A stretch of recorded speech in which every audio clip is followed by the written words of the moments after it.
So did it. Alright, so today we're going to cover chapter 8.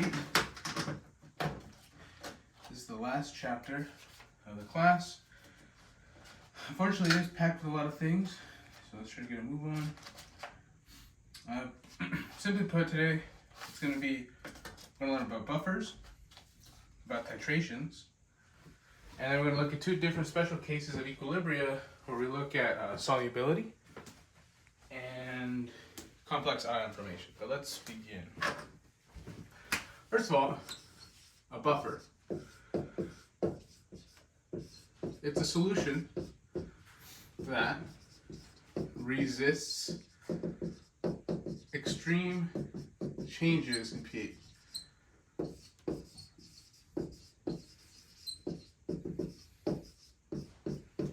Okay, so that means that if you add a strong base or a strong acid, as the name implies, it should have a pretty nice effect. But if it's in a buffered solution, it doesn't change. Okay, and if this is made up of an acid or a base plus its conjugate base or acid. Okay, and so you can imagine, right? For example,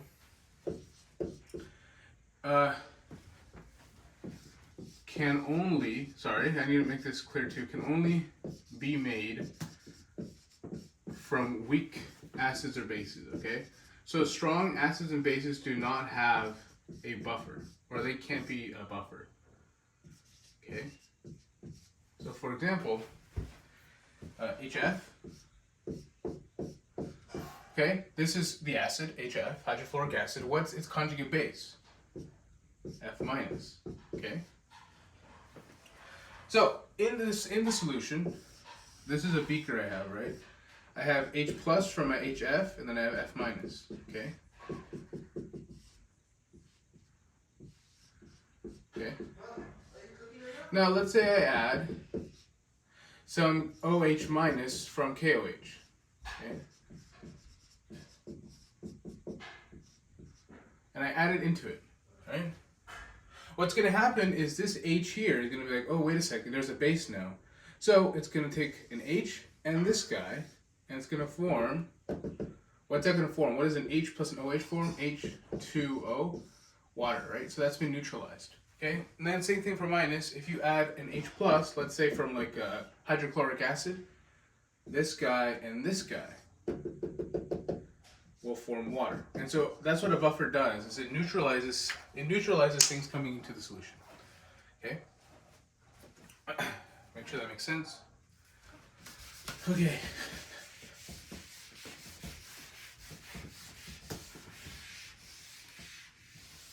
Okay. Alright, let's get into it.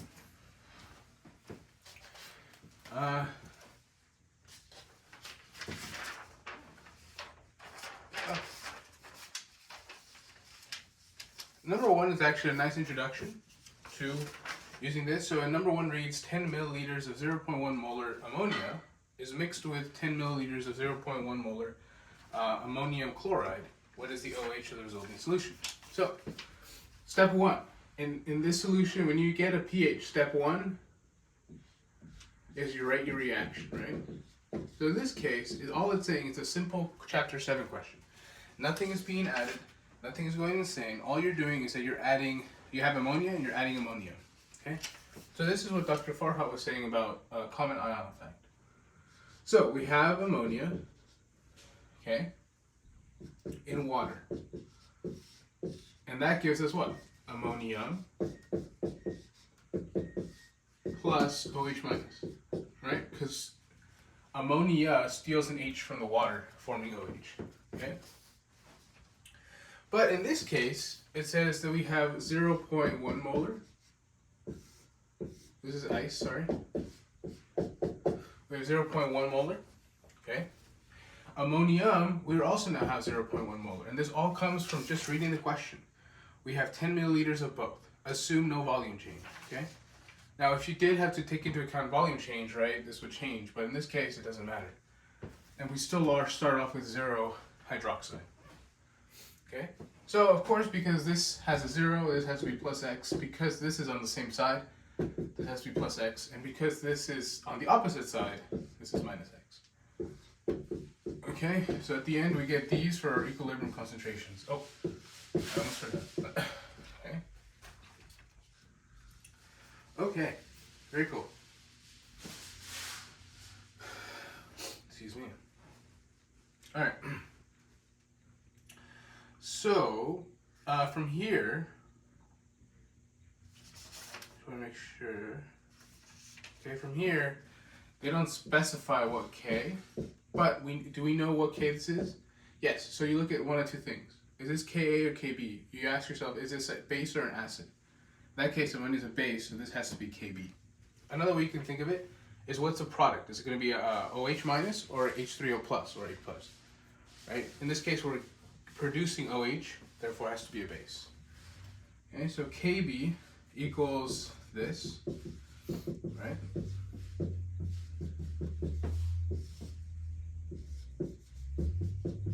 Okay, so then we put all our numbers in.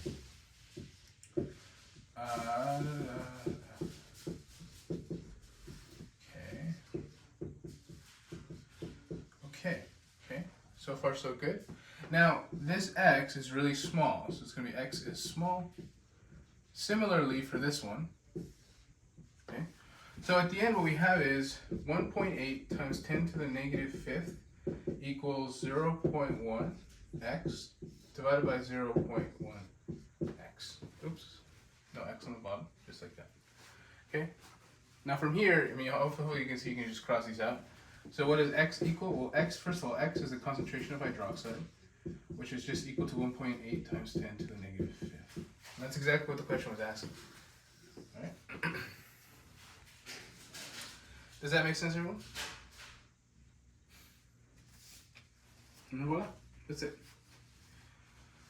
So getting used to this kind of workflow hopefully makes sense. You are going to be seeing a lot of this, right? Where now you have two little complex factors, but typically you can always do the x is small approximation, okay? And I want to stress that Kb always corresponds to a base, and then Ka in this case corresponds to an acid, which we don't have. All right. Number 2 should be pretty easy. Which one of the ones of the following are buffers? I'm not going to write this on the board, but as you can see, if you look at number 1, you have acetic acid and acetate. So that's a pair. That's a conjugate, or sorry, that's an acid and its conjugate base. Number 2 has a base and its conjugate acid, which is also a buffer. We just saw it in action right now. And then number 4, okay, we have sulfurous acid and then hydrogen sulfite. Those two are weak. Now remember, look at, for example, both 3 and 4, or sorry, 3 and 5. So 3 and 5 are still acid base and conjugate acid base pairs, right? But they're both strong. Remember how I said, so only weak acids, bases can make buffers, okay?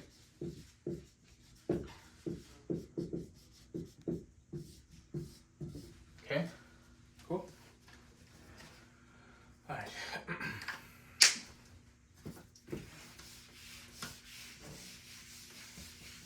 That makes a little bit of sense there. All right. Okay. Now we move on to 3. Okay. 3 is actually really good because it tests a lot of different concepts out in one single step. So for number 3. Number 3, it asks, well, someone has 3 solutions. We have 14.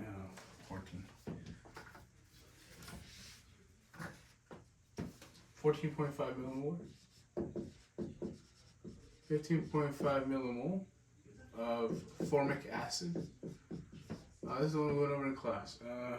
8.50 millimolar of sodium formate. And then 0.75 millimole of potassium hydroxide. Okay, so then it asks us a lot of questions. So 3A, all it asks, what's the pH of 90 milliliters of 0.50 millimole of KOH. Okay, good question. Now, all it's asking now is you have KOH in a solution. What's going to happen? All right. So because this is strong, all right, write the equation of what's happening. Excuse me, sorry. Yeah, right. So it says pH of this equals 0. Millimole of it of KOH. Okay. So how I would approach this problem is that KOH is a strong acid, meaning it's going to completely dissociate. So KOH completely dissociates into K plus OH. We see it's a 1-to-1 ratio, okay? So another thing to keep in mind is when you have, so that's the reaction. Note, if you have a strong acid or base, if you have a strong acid or base, just use stoichiometry. No ice table. Okay? And you can see it's because there's no equilibrium. Ice table only relies on equilibrium. Okay, so in that case, what has to happen is, all right, what ultimately happens as this question, the leading principle here is that the moles of base, or I suppose KOH, actually yeah, moles of, that's fine, moles of base, which I'm going to put KOH on the bottom here, equals the moles of hydroxide. Right, because everything from KOH goes to hydroxide. Does that make sense? Right, everything fully dissociates. You can see what I mean. So how to do this problem is you do stoichiometry that you learned in chapter 3. So we have 90 milliliters multiplied by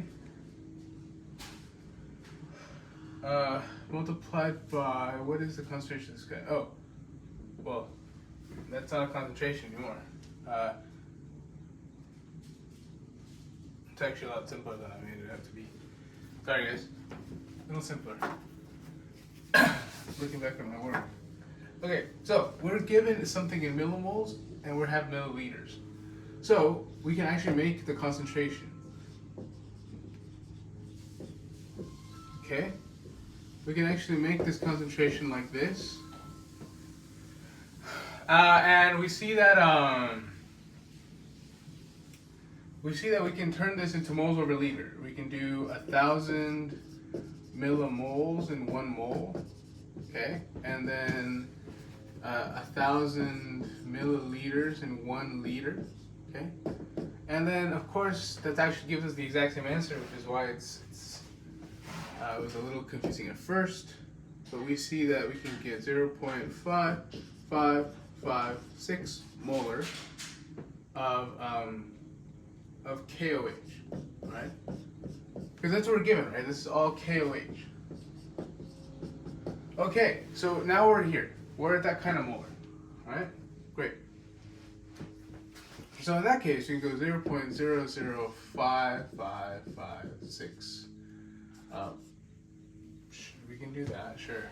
Molarity. Okay. Well, actually, let's make it a little. So we start out with molarity, right, of KOH. What does that mean again? We have moles on top and 1 liter, okay? So we got to get the moles of KOH to equal, the moles of KOH to equal the mole of hydroxide, right? And you see it's true. In 1 mole of KOH, you have 1 mole of hydroxide. I hope that makes sense, right?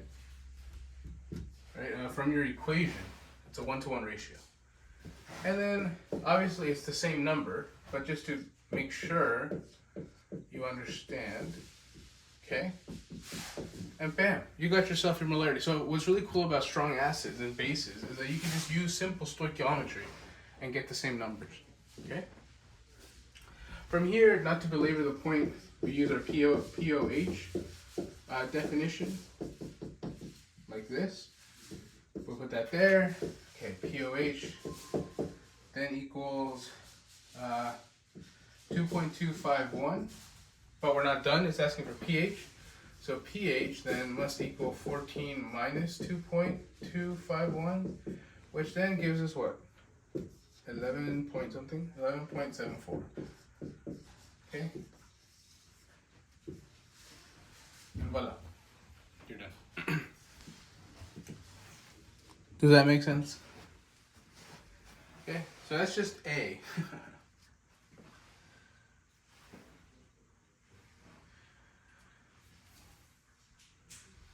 We're going to combine B and C actually to start, because C is the one that really matter. B is just kind of trying to help you through the process, but I hope this makes sense, okay?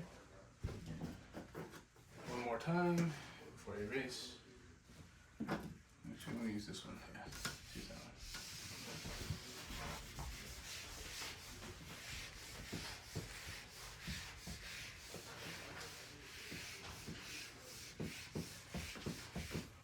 Okay.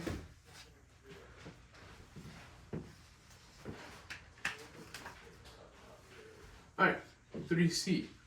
So first of all, it says, what is the pH of 75 mils and of 8.50 millimole NaHCOO minus just O. And then they give us a KB of this guy. Okay.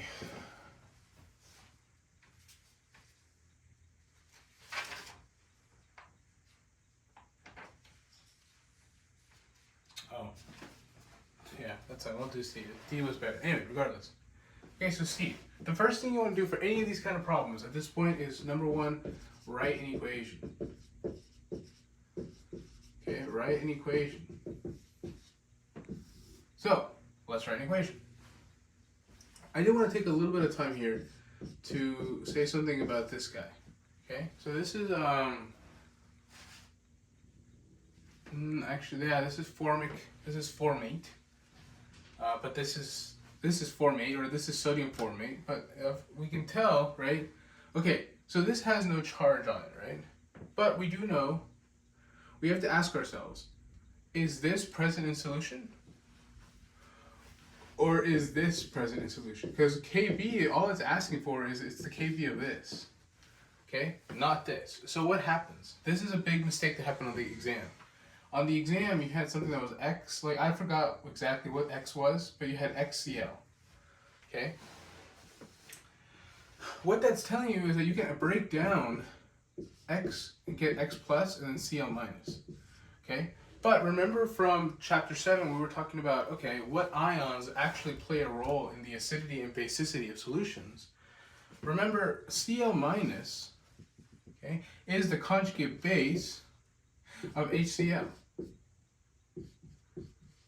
Conjugate base. So, remember, note, conjugate bases or acids of strong acids and bases are ignored. Okay? So in this case, on the test, I saw a lot of people caring about that Cl minus, right? That was traveling along everywhere. You made HCl. A lot of people made HCl. That's not true. We don't care about HCl because Cl is a conjugate base of HCl, which is a strong acid. Okay, X minus wasn't, or X plus at this point wasn't. But let's look at this example, right? Let's break it down again. We have Na plus, and then we have HCOO minus now. Okay, Na, we have to ask ourselves, is this the conjugate acid or base?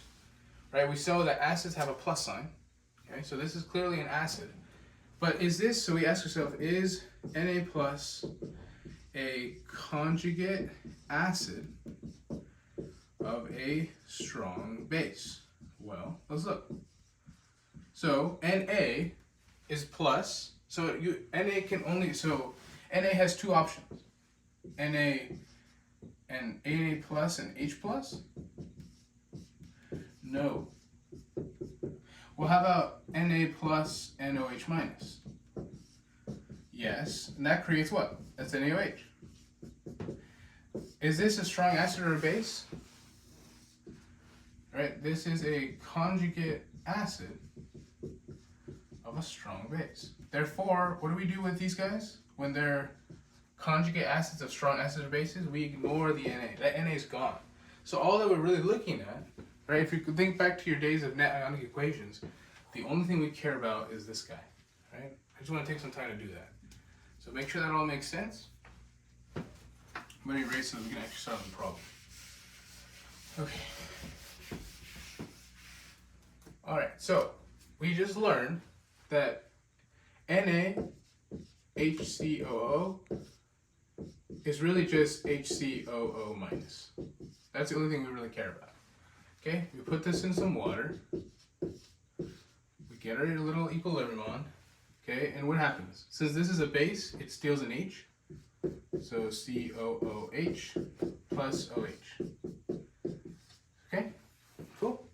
Another thing we want to check, actually we can check that later. Anyway, so this is the answer to B, which is great.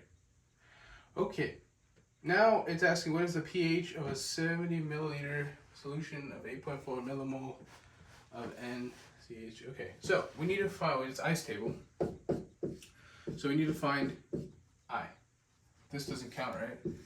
And this is 0. So we need to find this guy. And it's actually really easy, right? You just do 8.50 millimole divided by 75 milliliters. Actually, a really cool little shortcut is that these are, you can actually cancel them out. So in theory, it's just 8.5 mole per liter. Right? If you looked at my previous work, this is actually how you do it. These are kind of shortcuts. Anyway, but we have a number now. Alright? But we need to calculate that. Once you do that math, you get 0.11333 molar. Okay? Right? Because these are zeros, you can't have negatives.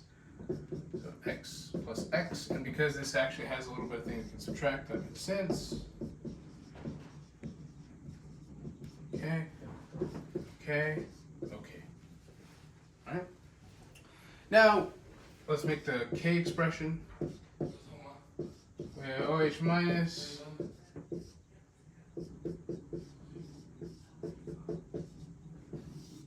Okay. Okay, cool. So now this is our K expression, alright? But we gotta decide, is this Ka or Kb? Well, we have two ways. This is a base, right, because it has a negative sign, and it's making hydroxide. Both of those tell us that this has to be a Kb. Sometimes this could be a Ka, we have to switch it around, we don't know. But in this case, it's simpler for us. So all we gotta do is this. Well, I mean, I'll do x squared just to make it faster. 0.11333 minus x. Okay, and then because this is so small, definitely we can do x is small approx. So x is small. Okay, and we do everything we need to do. We get that x, which is also the concentration of hydroxide, is now 0.000002497. Okay. We do POH, negative log of OH minus, put that number there, and then we get POH is 5.602. Then to find pH, we do the definition of pH. Okay, and then finally we get that pH equals 8.4. So it's a long problem, but you should be really comfortable with this, all right? Because the next step is gonna push it up a notch one tiny bit,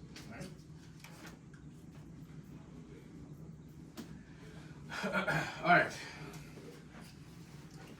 Let's do it, shall we? Okay. Okay.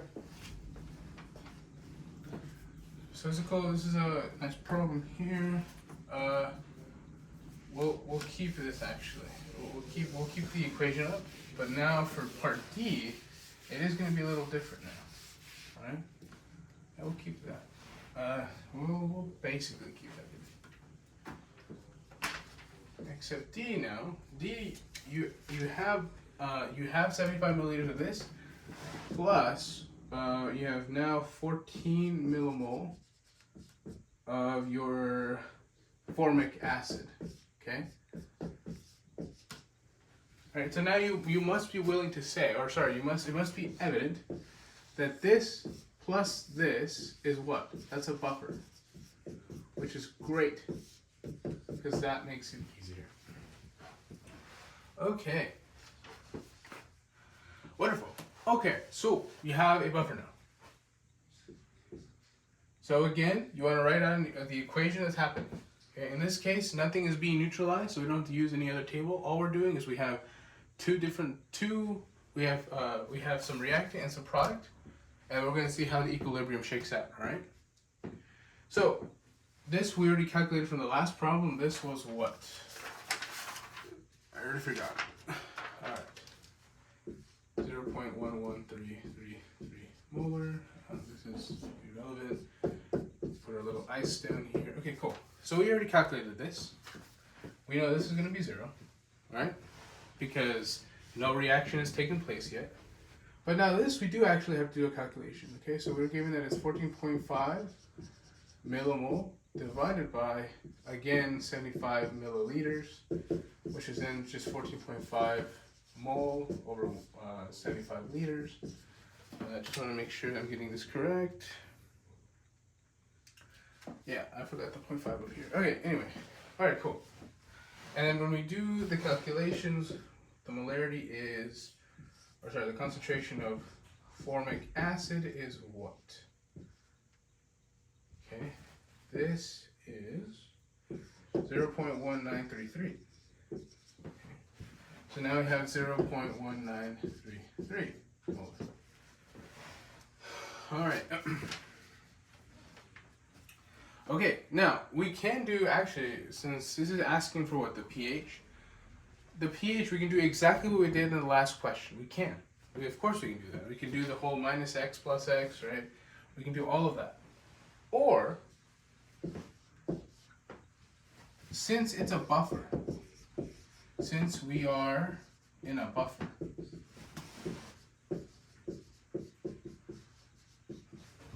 we can use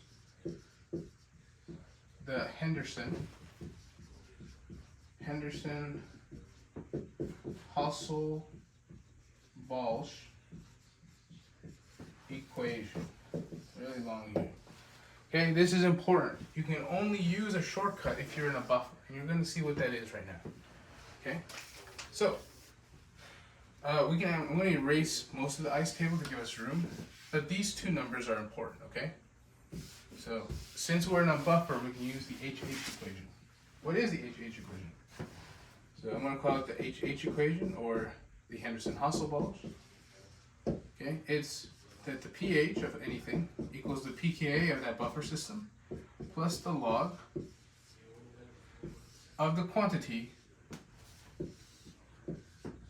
This is conjugate base, and then this is just straight up acid. Okay. There is also a POH analog, which is slightly different. If you ever in a bind. Okay, slightly different. It's basically the inverse of this, where this is the conjugate acid and then the base on the bottom. Okay. So in this case, because we're dealing with a base, a conjugate base, and an acid, we can just do that. Right? So we're going to use this one. The question is asking us for pH, okay? So we're giving Kb. Okay, so pH equals pKa plus log, and we can fill this in. Okay, what's our acid? Our acid is formic acid. So the 0.1933 molar should be on the bottom, and then the 0.1133 molar should be on the top. Okay, does that make sense so far?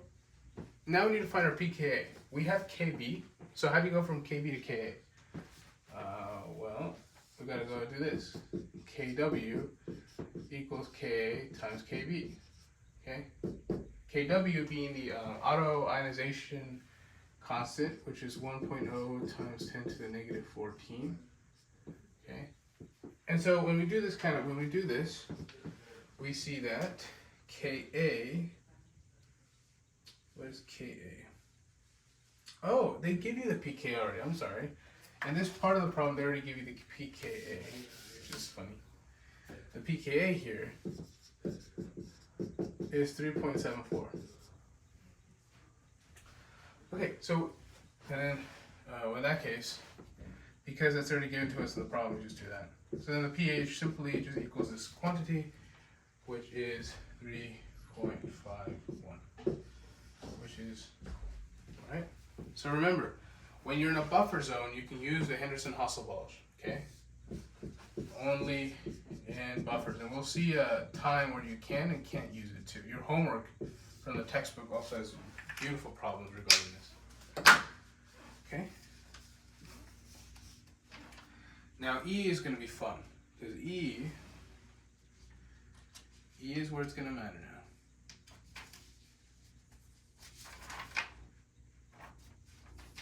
Interesting. Okay. E is the big one here. Alright, give you a quick second to look this up. Alright. I kind of don't want to just because it's so... We're going to repeat a lot of things. Oh, yeah, no, we kind of have to. Alright.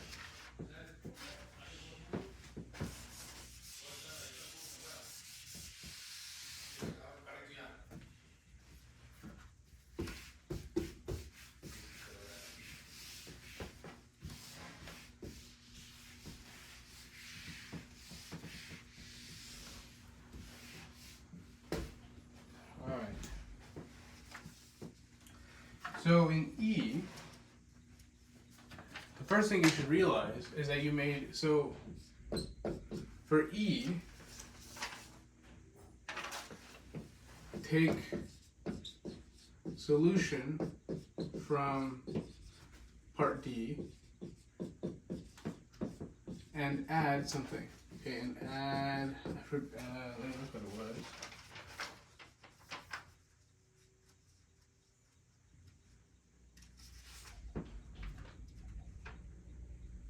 And you add 0.75 millimoles of KOH. Okay? So this is what's going to be cool. Alright, so you have a buffer from part D. I hope that makes sense, right? You have a buffer now. Okay? So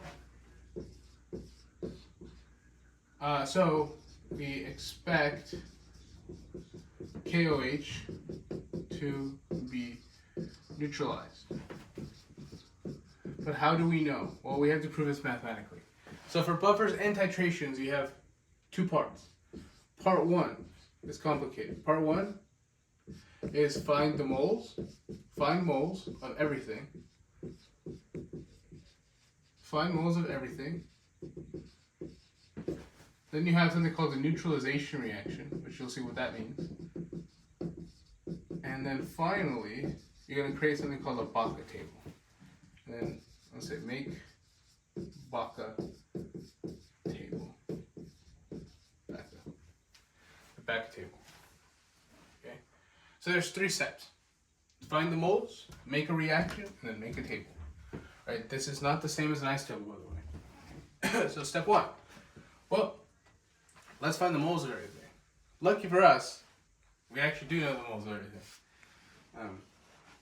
which is great. So the formic acid concentrate, or the moles of this guy, was what, 14.5 millimoles. The moles of this guy here was what, 8.5 moles. And then we also know the moles of KOH, which was what, 0.75 millimole. Okay, so we know the moles of everything, which is great, and it helps us a lot. Okay, so now we need to make the neutralization reaction. A neutralization reaction is exactly as it sounds. You want to neutralize the base that's coming in with something else to make water. Okay, so this is an equilibrium. We always have water as a product. Okay, this is different from the ice tables. Ice tables typically have water as a reactant. For a neutralization reaction, water must be a product. Okay, so we have OH minus. This is the part that matters. Remember, the OH is the only thing that matters from KOH. So we're adding KOH plus something. We only have two options, right? We have this guy and this guy, formic acid, and then our CHO2. Which one do we want to use? Well, we can't put a base there because a base and a base, they don't make water. That's dumb. But an acid can. So we can actually put the acid here. Okay, so formic acid is there. But guess what's on this side, right? Just do a double displacement reaction. You'll see that this guy naturally appears. Okay, this is a neutralization reaction. A neutralization reaction is always told, is water there? And you'll always have an acid and a base reacting. Okay, typically one of the reactants is going to be the thing that's added. Okay, does that make sense so far? Okay, now you have to make a Baca table, which we're going to kind of use the equation so we don't have to make it again. So Baca,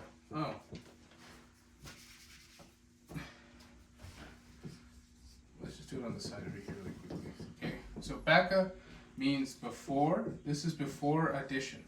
Okay, before addition of the stuff. In this case, it's base, but it could be acid. So this is before addition. This is addition. So addition of what and of how much. Then we have a change, which is when the neutralization actually happens. And then you have after change. Okay, so we're going to use this equation here to help us. So right before this was added, of course, right, this was 0. Nothing was added yet. In this case, though, we had, how much of this? We had 14.5 millimoles.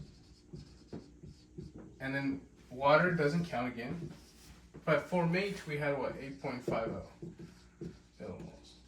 Okay? Not bad. Alright. Now you add what? What was it? 0.75 millimoles of my hydroxide. Only that. Okay? That's the only thing that's added. Now you have to actually do the neutralization reaction. So you look at these two numbers and ask, okay, which one's smaller? The smaller one gets completely used up. So we have plus 0.75 and then we subtract 0.75. And we do the exact same thing for the same person on the same side. And then we actually add that on the other side. Okay? So this here, oops, I'm not sure we can do this. That is the neutralization. And notice how this number will also go down. So this number is 0, so there's 0 moles left, which makes sense because it's been neutralized. This side, there's what, 13.75 millimoles. Okay, and then this side is you add, so it's going to be 9.25 millimoles. Okay, does that make sense so far? So this is just step 1. You found the moles of everything, which in this case it was done for you, but sometimes you probably will have to do it on the exam. You have to write a neutralization reaction where water is the product, and then you have to make a Baca table, which helps you look at the neutralization conditions and gives you these. These are the most important numbers that table gives you. Okay. All right. Let you look at that really quick. Okay. Now, because my board isn't big enough, I can't continue on, but to continue on an exam, you'd obviously continue on the next step. So there's one more step. Okay.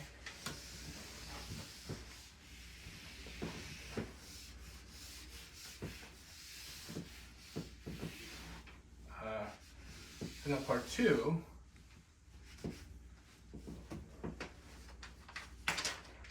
Okay.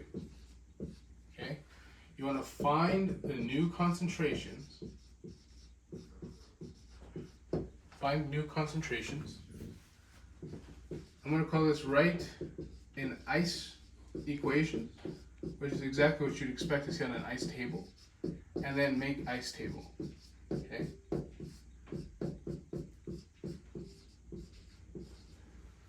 All right. Did I do that here? No, I did that. Well, we can do all the way to the ice table, and we can show you a shortcut. That's cool. Okay. All right. Okay. So what we got from the Baca table is that now we have 13.75 millimoles of formic acid, and then we have 9.25 millimoles of our formate. Okay, does that make sense? Because we got those from the table. So now we got to make those into concentrations. So we divide by 17 milliliters, 75 milliliters. So then we get some numbers here. We get 0.1833 molar of our formic acid. And then we get 0.1233 molar of our formate. Okay. So now these are new initials, okay? So write out the ice equation. All right, which one has more? In this case, it doesn't really matter too much. But let's start with the acid. Okay. So we have the acid. It's in water. It reacts with water. Gives you what? Gives you your conjugate base plus your hydronium. So that's your actual acid, right? Make the ice table. And then you put what you found. Okay? And this was what? 0.233 molar. Okay? So this becomes 0. So you add x here, you add x here, subtract x here. And you get these equilibrium concentrations. Minus x, 0.1233 plus x, x again. Okay? And then that's it. And then you go from what we've been covering. So Ka expression now, and then in this case, because you have that, you can just plug that in directly to the pH definition, you're done. Another quicker way, so this will always work. The ice table does not have to, you won't have to do anything. It'll always work, whether it's in a buffer or not a buffer. But because we're in a buffer, we can do a shortcut. Do you all remember what that shortcut is? So we can actually use the Henderson-Hasselbalch. Because we're in a buffer. Okay?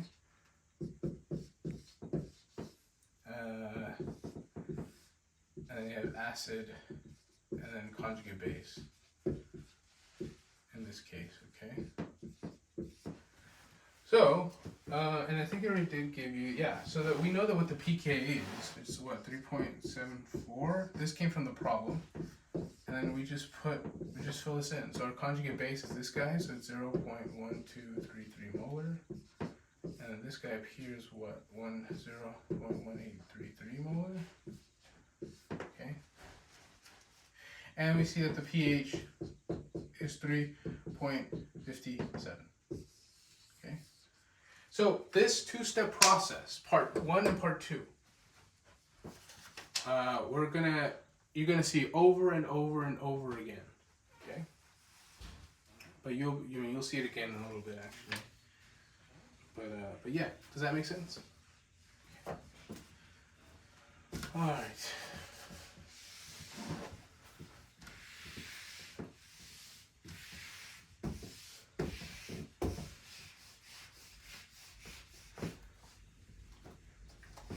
Okay.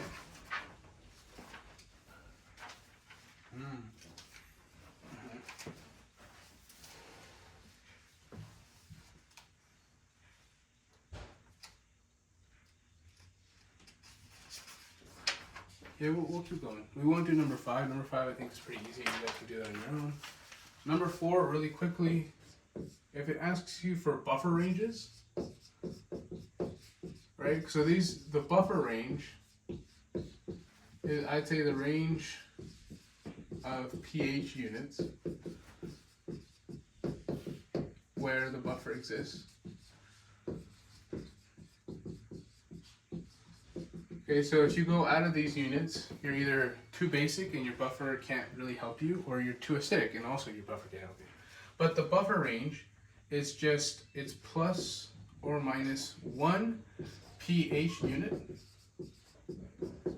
about the pKa. And that means for everything, okay, even the pKb. It's just plus or minus pH unit about the kb. So this is an acid for acids and bases. Okay, so that's number 4. So in that case, the range is what, 3.2 to 5.2. Okay, like I said, number 5 is relatively simple. You can do that on your own. So not number 5. Number 6, I do want to make a quick comment about. So we want to make a buffer. So for 6, number 6, what is the mass of sodium acetate that should be dissolved in 200 milliliters of 0.30 molar acetic acid to form a buffer at equilibrium? Okay, so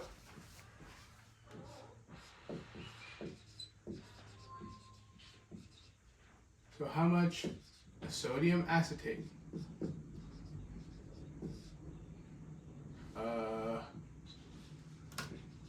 okay, dissolved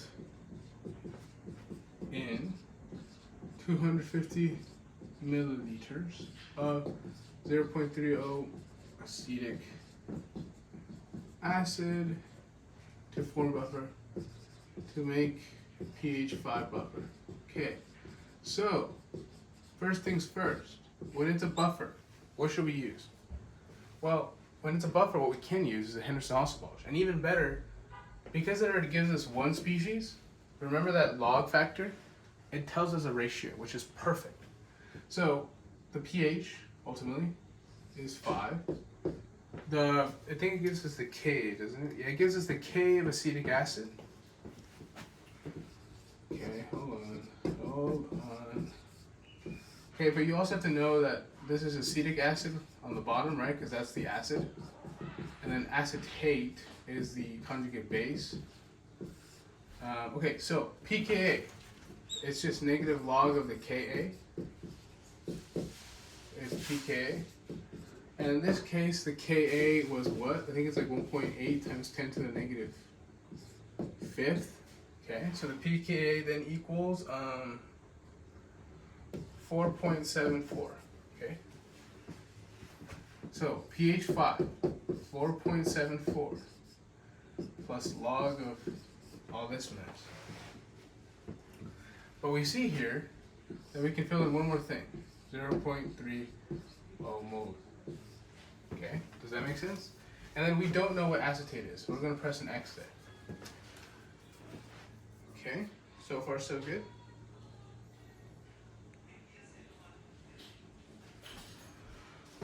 Okay, so far so good.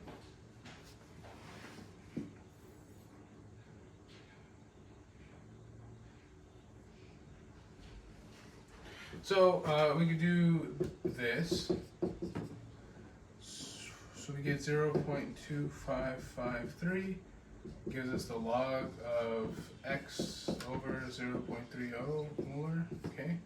Now there's an invisible. I like to think there's an invisible 10. and that kind of just pushes it up. So the mathematical function looks like this now.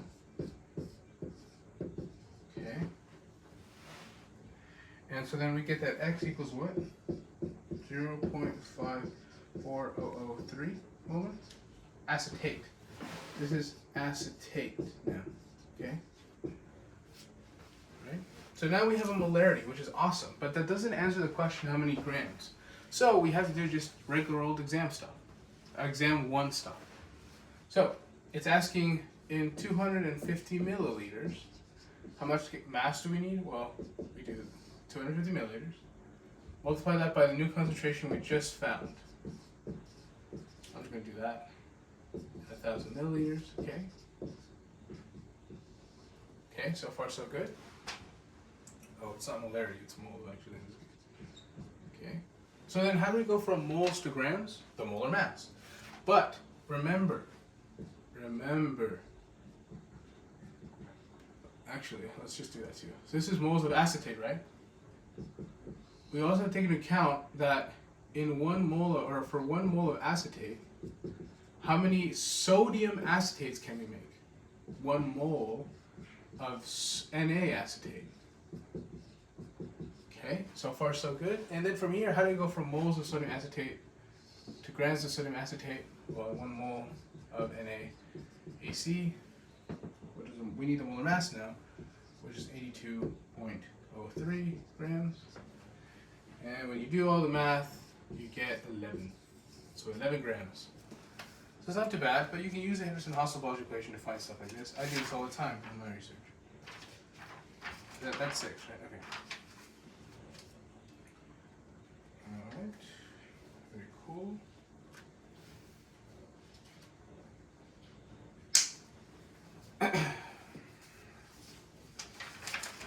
So yeah, for the last problem for this video is going to be number 9, but we'll do the rest. I just want to check the time really quick. Yeah, we're going to stop it there. At number 9. Alright. A lot longer than I wanted to. But this chapter is a lot. Because they all take a lot longer time. Alright.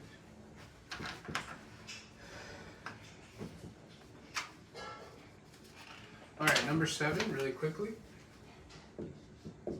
Just in case you get asked a titration question, you should be able to answer this off the top of your head. It's free points.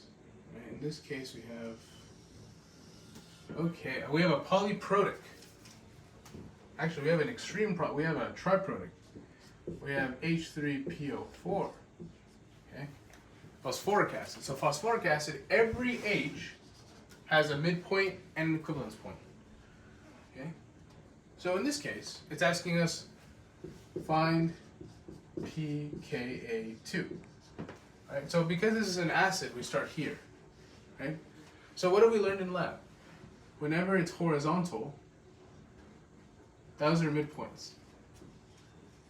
So these are midpoints, or halfway points, whatever you want to call it.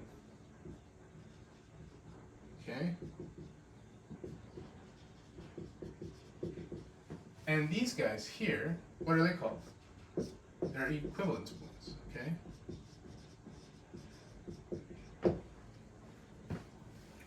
Alright, really quickly before we continue, I want to make a quick note about these guys. So, what is the importance of these 2 points? At the midpoint, or the halfway point, whatever you want to call it, okay? I'll go moles, I like moles better. Oh, that was a bad decision. At the midpoint, the moles of, let's say, an acid equals the moles of the conjugate base. Okay? So, an example, at the midpoint, the concentration of acetic acid equals the concentration of acetate. Okay? Alright. So at pKa2, we're looking for the second midpoint. Oh, I should have said that too. Yes, so at the midpoint,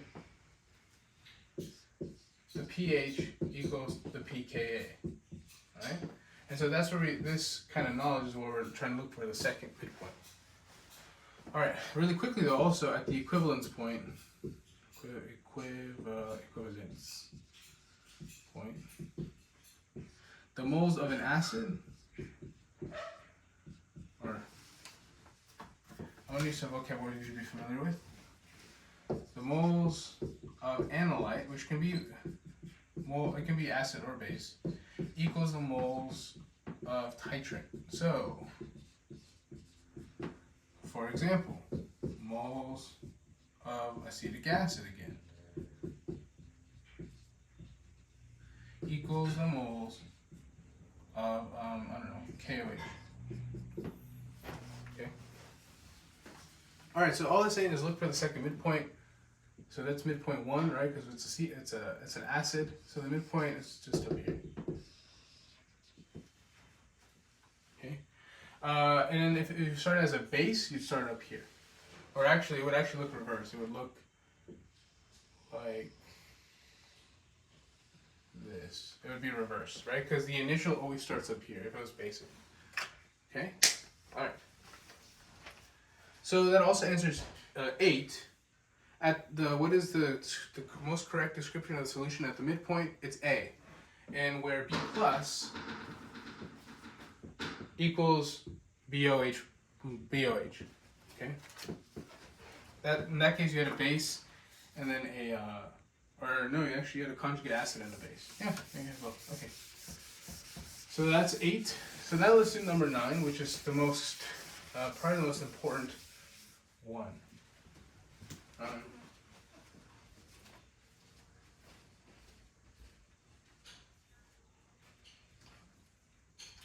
Actually, let me see if I can try to.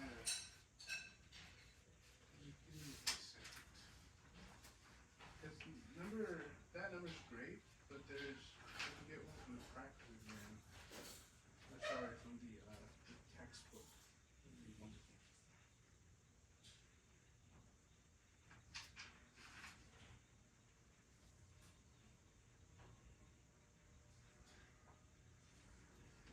Yeah, let's go to number 65.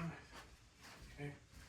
All right, everyone. So this is number 65. So instead of doing number 9, we're going to do number 65 in your textbook, and they do the exact same thing. It's just number 65 is so much more thorough, because this is the stuff you're going to be seeing on your exam. Not necessarily question 9 is fine, but it's easy. Okay, 100 milliliters. So question 65 reads: you have 100 milliliters of 0.2 molar acetic acid. Okay. And it gives us a Ka, which we should already actually know because I've been working with this guy a little too much. With 0.001 molar of KOH.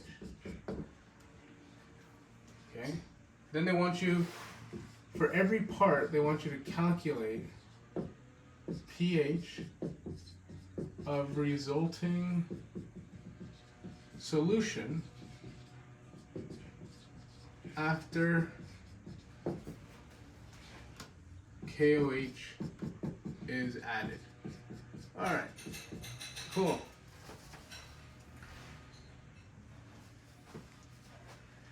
So, A, what happens is 0 milliliters of KOH is added. So in this case, you just have 100 milliliters of 0.1 or 0.2 molar acetic acid. So, I'm not going to go over this because I think it's pretty straightforward. This is like the easiest question from chapter 7, right? So we just have 0.20 molar acetic acid. So how do you do that? Well, step 1, you're gonna have to write the reaction, right? Which we should know how to do that. It's HC2H3O2 plus water gives us what? Alright, so this is the, I guess it's not a neutralization reaction. Let me see if I can specify this. I'm going to just call it right ice reaction. Okay, so this is the reaction that always ends up on the ice table. and then you get acetate, which is this, and you add, or you get hydronium, or you get acid, right? From here, you do the ice table, as we've always done. We've got to do the Ka expression and plug into the pH equals negative log of H plus. Okay, not too bad, not too bad. And that's it. You're done. That's A. A is not too bad. Nothing crazy is happening in A. All right. The reason I don't want to spend too much time on it is because the other ones are going to be vastly more important. Okay, so A is easy. Right. Let's go to B. We're going to do BC. I think we're going to do basically all of them.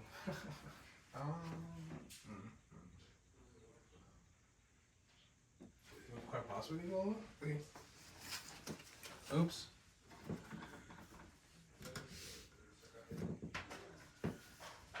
50 mils. 50 milliliters. 0.10 molar KOH. Okay. Now what happens if we actually add 50 milliliters? Well, like we said in the buffer chapter, there's two parts. Part one is the most important nowadays. Okay. Part one. Get moles of everything. Right? Yeah, everything. We're gonna have to write the neutralization reaction. All right.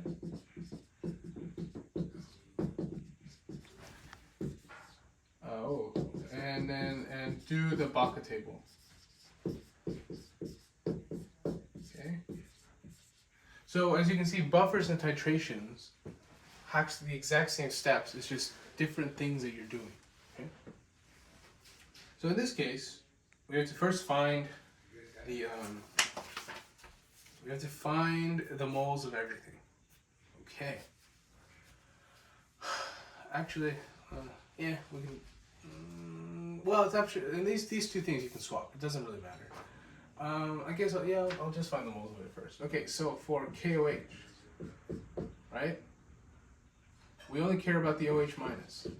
The K is irrelevant because it doesn't do anything. OH though is base. That is literally base. Okay. So KOH. We have to find the moles. So we do what we've been doing since chapter 4. We have 50. We're trying to convert this into moles, right? So we know that. I always like my thousands. I like my milliliters, but you can turn these two into liters. So long as they're the same unit, it's fine. I like milliliters, just because I like larger numbers. But we get that this gives us. We're gonna work here. Oh, here. This gives us 0.005 moles of OH. Okay. And then we do the exact same thing for acetate. HC2H3O2. Okay.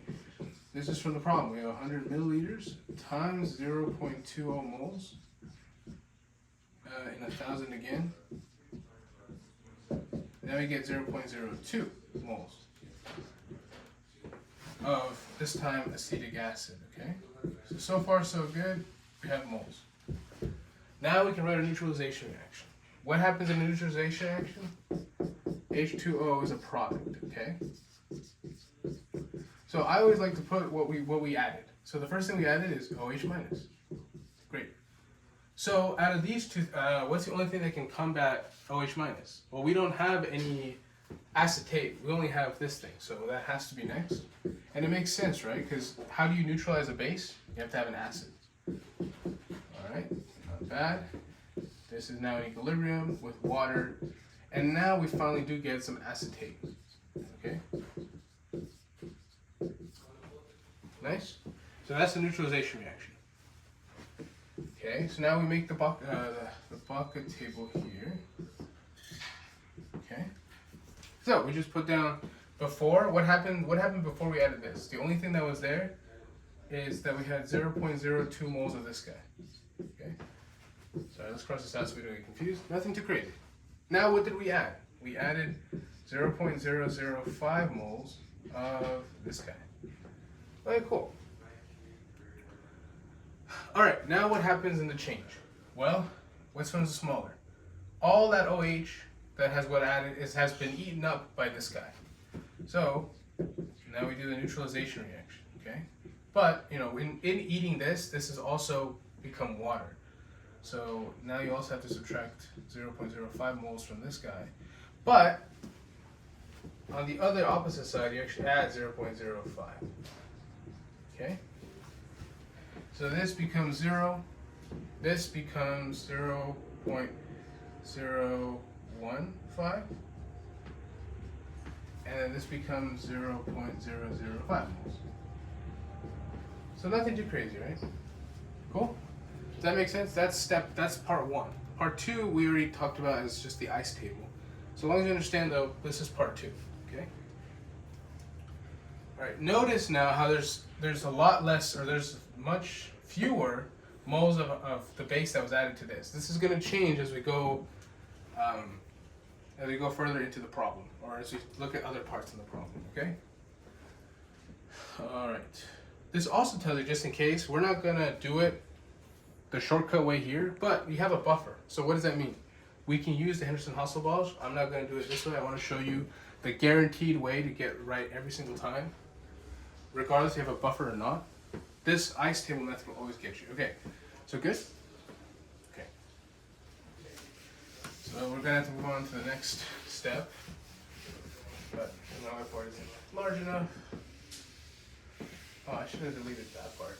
Okay, it's okay. You guys know what part B is about. Okay, now we have to do step 2. In step 2, we have to get new concentrations. So we have to get new concentrations of everything. We have to write an equilibrium equation, or what I call an ice equation, so equilibrium or ice reaction. And then we have to do an ice table. Okay. Alright. Okay, so from part 1, we saw that we have 0.015 moles of acetic acid. Okay, this is part where it gets not complicated, but you have to pay attention or else you're going to get it. This is a very easy way to get the whole problem wrong. Okay, remember, the Baca table, you need to do it in moles.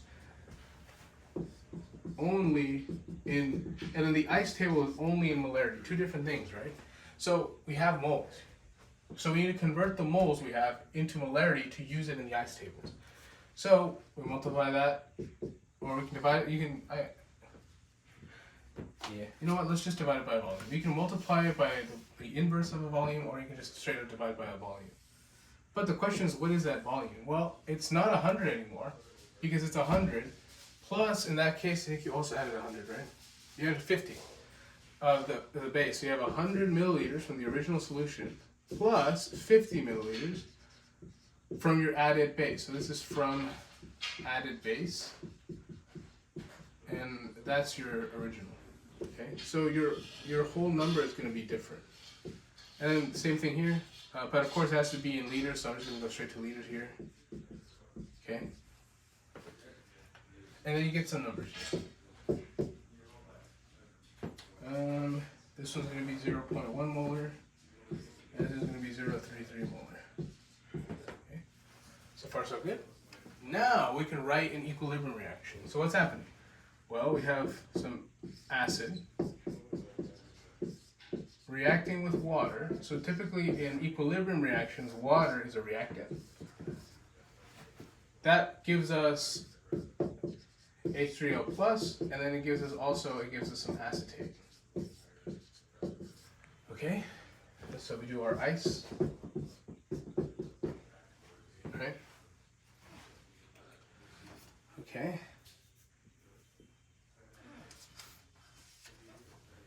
So 0.1 molar, right? this is irrelevant, this is 0, and this is 0.033 molar. Okay? So we just do a nice table like we've always done. Right? Plus x.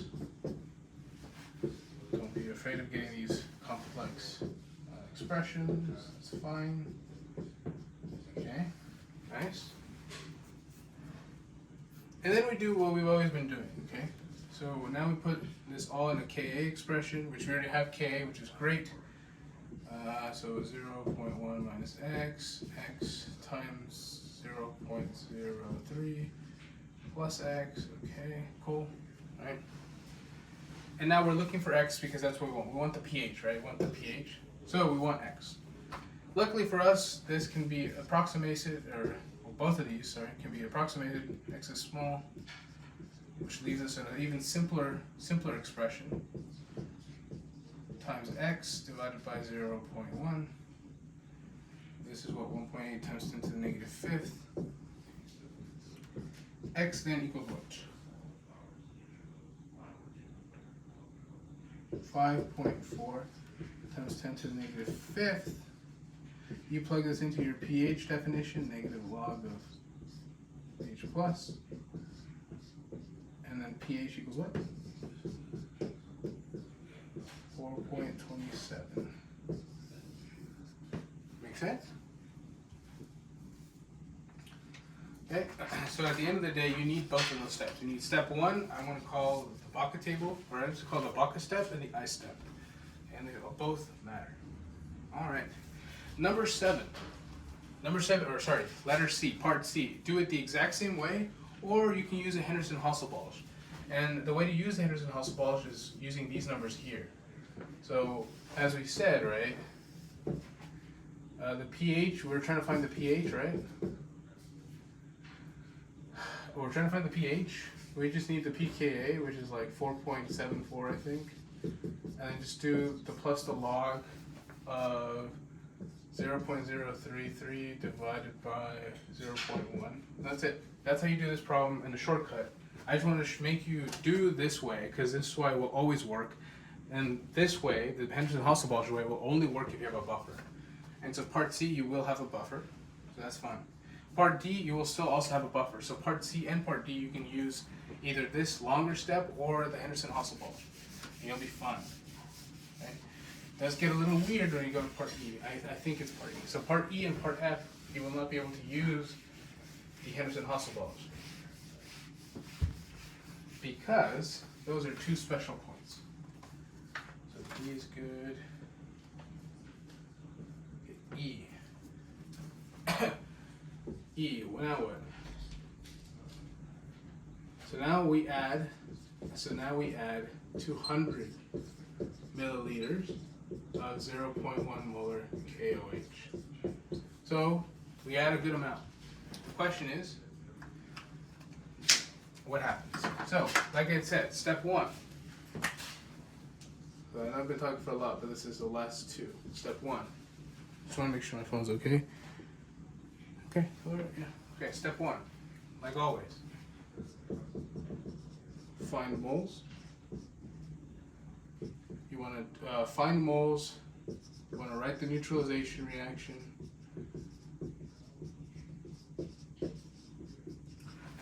And then you want to do the Baca table. Okay. All right. So see if you can do that a little bit on your own.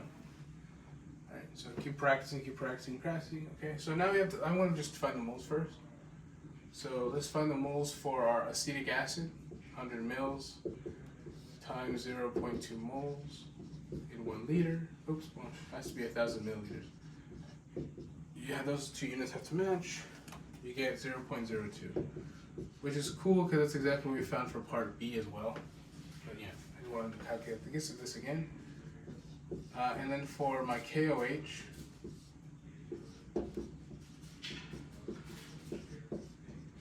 this actually also equals 0.02 moles. Okay, so this is important. What did we say about the equivalence point? So if the moles, in this case was acid, equals the moles of my base, What is that? That's the equivalence point. So now we're at the equivalence point, which means we're out of the buffer range. So we can't use Iniguez-Sandoval, so we have to do the whole ice table method. And there is some slight nuances I want you to be aware of. Okay, so let's write the today's reaction. So we have my acid. That reacts with what I added, which is my OH minus. It always gives us some water and some acetate. Plus C2H3O2. Okay? Well, O2 minus, I guess. Okay, make that pocket table. Okay, so the only what happens before we add anything? We have 0.02 moles. Okay, what do we add? Well, we add 0.02 moles of this guy, or base. Okay, well, because we have the same number, it doesn't really matter which one we choose. So,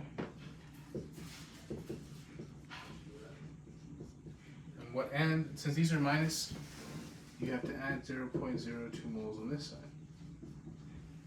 So what happens? This becomes 0 and this becomes 0. They have both neutralized themselves. Okay, so what's the important catch here? This guy is the only thing left in the solution. This is going to be fun. So that's part 1. That's what you've just found. Now acetate is the only one in solution, which is cool. All right, step 2. All right.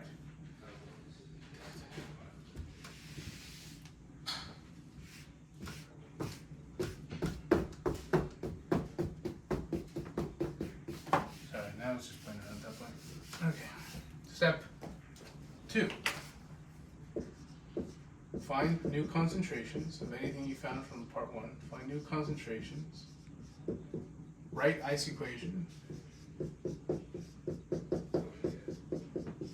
And then do ice table. Alright. So first off, let's find the new concentration. The only thing we have though is this guy. So that's great. So we have 0.02 moles divided by 200 plus 100. So 200 plus 100 milliliters, okay? And then this one, this 200 comes from here, and this 100 comes from here. So, of course, remember, it has to be in liters. So, in this case, we get 0. What is it? 0.0667 molar. Okay. Cool. So let's write the ice equation. Here's where it gets interesting. What is the only thing left?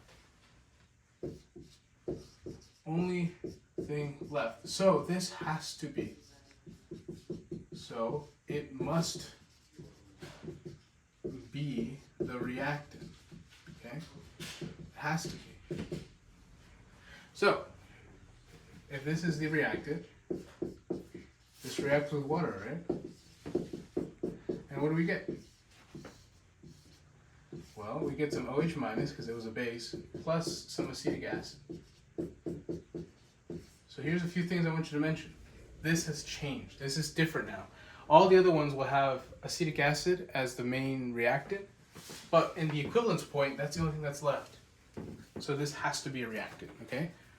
Let me just write ice. All right. And there's another thing we'll get to eventually, but there's another little difference that you guys should be aware of. Very much tied into exam 2 things. Okay? So 0.066, I'll just do this, that's fine. Okay? This is 0, that's 0. We have to add x, we have to add x here. Subtract x, 0.0667 is x, x and x. Okay, so we've done the ice table. Now what? We've got to do the K expression. But, before we do this, is this a Ka or Kb situation? Because this is a base, this has to be a Kb. But we're only given a Ka. So, we have to, guess what? We have to find Kb. Kb equals the Kw divided by my Ka. Isn't that kind of cool? So now we have to add something completely different. This is a step that we didn't have to do before. But now we get this, and then we get, okay, another thing, right? Because this is the only thing left, this is not a buffer. Therefore, we can't use the Henderson-Oswald. Okay, so this is not a buffer. All right, so x is small. Okay. So my KB when I calculated it was 5.5 times 10 to the negative 10 gives us x squared divided by 0.667. So the concentration of hydroxide, which is also x, equals 6.08 times 10 to the negative 6. This becomes your POH, blah, blah, blah. 5.21. And then to find your pH, finally, you do 14 minus the POH, which is what? 8.78. And that's how you do number E. Letter F is going to be very similar, but there's going to be a little easier. Okay.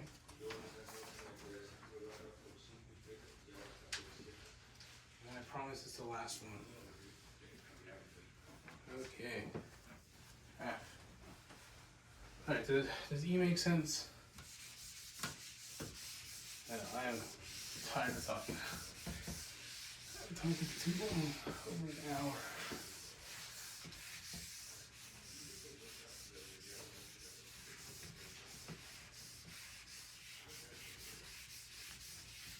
But F is important. You guys should see F.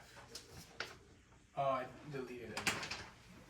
Alright, so anyway, but F, what if you then add 250 milliliters of 0.1 molar KOH?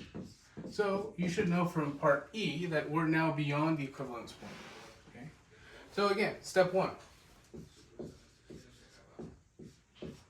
Gotta write neutralization. Oh, I forgot to save. Right, neutralization reaction. Right, neutralization reaction. Right, neutralization reaction. Yeah, I probably won't do complex ion. I want Farhad to do that for you guys. But anyway, we want to write the neutralization reaction, find the moles, and then what? Find the moles, and then Baca table. Okay. So exact same pattern we've been doing the whole time. But in this case, so let's first just write the neutralization reaction. So we've been working with this guy the whole time, right? We have acetic acid plus the OH that I add will give us some water plus some acetate. Okay. Right. The moles of this guy stayed the same throughout the whole thing. It's just 0.02 moles. But now we have to include a different type of moles for our KOH. So that's what, 250 milliliters times 0.1 over 1,000. What is that? That is going to equal 0. Oops, no, let's do 0.025 moles. Okay, so let's do the Baca. So there's that one, there's 0 of this guy, and 0 of this guy. This doesn't count, okay? Now let's add. Well, we're adding 0.025 molar. Okay, so change. Now we're trying to neutralize. All right, whenever I said look at which one's smaller, which one's smaller this time? It's the acetate, huh? So it's actually 0.02, 0.020, just to make it easier for you. So this completely gets used up. But what's cool is we actually still have some left over OH minus. And then of course we have to add 0.02. Okay. Alright, so that's step 1. Step 2 is it gets a little easier. Mainly because of this guy. Okay. Okay, so that's step 1. Make sure you get that down. Okay. Step 2.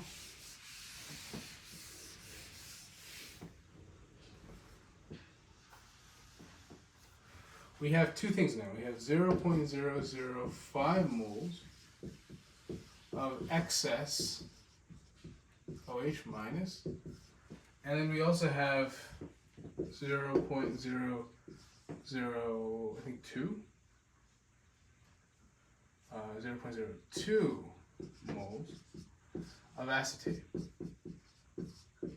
So as you can see, we have two different bases. We have a really nice, we have the definition of base, and then we have a conjugate base, okay? All right, so basically what happens is, I mean, we can do this really quickly. It's kind of a little thought experiment here. Okay, so we're just quickly doing the ice reaction. Okay. Okay, you see that? Okay. So we start off. It doesn't even matter. I'm not going to convert this into milliliter or into liters yet. Sorry, into a molarity, because it doesn't even matter, right? As you can see, even if we just start with moles, to prove a point, this will get used up. Will produce a little bit of that. So we'll only produce. We'll produce little OH minus. Okay. So basically, what this whole idea is, the free or excess, we call it excess, the free OH minus is so large compared to the OH produced by C2H3O2 minus, we just ignore that OH. The OH made from here, we just ignore it. So what that means is now all we gotta do then is find POH from plugging in the concentration of OH minus. It's all free, right? So we don't have to do ice table. There's no ice table to be done on this, which is what makes it easier. So all we gotta do is 0.005 moles divided by the 0.350 liters. This comes from the 250 here and then the 100 from the actual solution. And this gives us what? 0.0143 molar OH minus. Okay? All we got to do then, plug this number in here, get a POH. POH is really high, or I guess really low. So then the pH equals 14 minus 1.845. So then the pH equals 12.15. Okay, cool. All right, everyone, that was buffers and titrations. I'll film a video later of complex ions and complex ions and then solubility. But I do want Farhan to touch on that first, so that I don't have to be the first person to introduce you to that. Okay, is that cool? All right. Let me know if you guys have any questions. These the step 1 and step 2 things are super important. Please make sure you study. All right, thank you guys.